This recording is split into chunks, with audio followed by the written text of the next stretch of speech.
মা মরলে বুঝবি, অনেকেই এমন কথা বলে। আমার মনে হয় কথাটি ভুল। ছোট বাচ্চা কাচ্চা যারা আছে তারাও কিছুদিন পরে ভুলে যায়, আর বড়রা তো ঘর সংসার ছেলে মেয়ে নিয়ে একটু আফসোস হয়। না না, আমি বলবো না যে কোনো মানুষ নেই পৃথিবীতে, এটা আমি বলবো না। হ্যাঁ, টুকটাক একটু আফসোস খারাপ এটা লাগা থেকেই যায়। কিন্তু আপনি কি জানেন মা মরলে মানুষ বুঝবে কখন? এটা আপনি জানেন? বেঁচে থাকা অবস্থায় বুঝবে না। মা অথবা বাপ মরলে মানুষ বুঝবে তখন যখন সে নিজে মারা যাবে।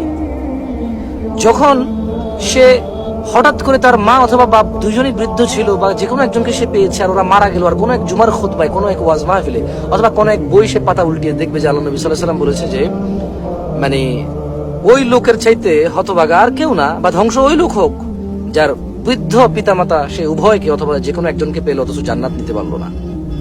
সে এমন নলেজ যেদিন গেইন করবে, আর যখন তার মা অথবা বাপ থাকবে না, যদি সে মুসলিম হয় আল্লাহর কাছে সুপর্দ করে নিজেকে, তখন সে আফসোস করবে।